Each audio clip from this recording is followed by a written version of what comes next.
احنا قلنا دلوقتي هنعمل ايه؟ عايزين نكتب برنامج يحسب لي رقم اصغر واكبر، يكون اكبر من العشرة واصغر من كام؟ من المية. طيب انا تعالى نفتح كده الشير سكرين من هنا عشان نكتب الستبس بتاعتنا. احنا قلنا ايه؟ نكتب قبل اي حاجة الكتابة ثم الكتابة ثم الكتابة. قلنا ايه؟ كان بيت الشعر كان بيقول ايه؟ مم. العلم ايه؟ العلم صيد والكتابة قيد. طيب، رقم واحد هقول له هنا ايه؟ ستارت بروجرام. رقم اتنين هقول له هنا ايه؟ اصل نمبر، او دخل لي انبوت يعني. رقم اكبر من 10 واصغر من المية. طيب، هقول له هنا اف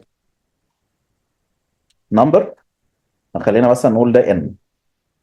تمام، نجيب المساحه دي كده. اف ان الان دي اكبر من العشرة. اغلبكم عملها ايه؟ اند كلها في بعضها. خلي بالكم هنا من حاجه، هي صح بس ممكن تكون غلط على حسب الكيس اللي قدامك. بمعنى، مشكله الاند ان هي مش بتخليك تطلع ايرور تفصيلي. يعني انت دلوقتي عندك احتماليه، يعني مثلا خلينا نقول ان احنا عندنا رقم زي العشرة مثلا. او اسف، خلينا ايه، نقول له رقم مثلا زي 20. تمام كده؟ تمام. عندك كام احتماليه له؟ هل الرقم ده ان بيساوي 20؟ هل الان اكبر من 10؟ ها؟ اه. طيب، هل الان اصغر من ال 100؟ اه. تمام، جميل قوي. طيب، عندك ان بيساوي 100. هل الان اكبر من 10؟ اه. اه. هل الان اصغر من 100؟ لا. لا. تمام. طيب، عندك ان تالتة 5. هل الان اصغر من 10؟ اكبر من 10؟ اكبر لا. من 10؟ لا. طب هل الان اصغر من 100؟ اه. تمام. طب انت عايز هنا، او ممكن يدخل لك رقم.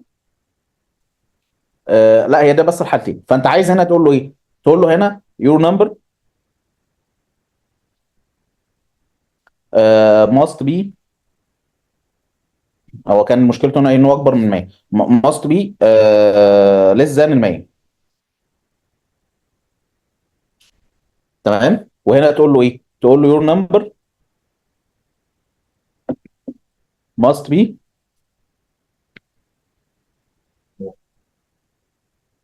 more than الايه؟ باين. ال 10. لا، ال 10. لان الرقم هنا 5 المفروض يكون اكبر من 10. تمام كده؟ فانت هنا قادر توضح له ايرور تفصيلي، ايرور واضح. تمام. امتى بقى تستخدم الاند والحاجات دي؟ لو انت مش فارق معاك الايرور اللي انت تطلعه. احيانا انت بتكتب فانكشن مش عشان تطلع ايرور اصلا.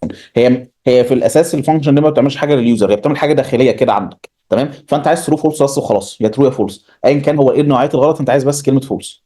تمام. انما لما انت بتكلم الاند يوزر انت محتاج توضح له ايه الاخطاء، ايه الخطا بالظبط.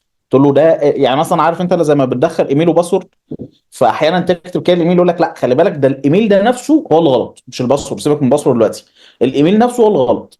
ليه بقى؟ اليوزر انت لو قلت له ميل اور باسورد از رونج، طب هو الميل ولا الباسورد؟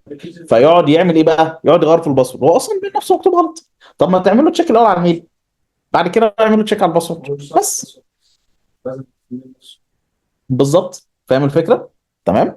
طيب تعالى بقى نكمل هنا الكلام ده. يبقى اف ان الان اكبر من العشرة. ده كده تمام. هيعمل ايه بعدها؟ هنا هيعمل ايه؟ يدخل يتشيك ان الان اكبر من اصغر من كام؟ من ال 100. طيب هنا في الالس، انا بس انا نعمل الكلام ده.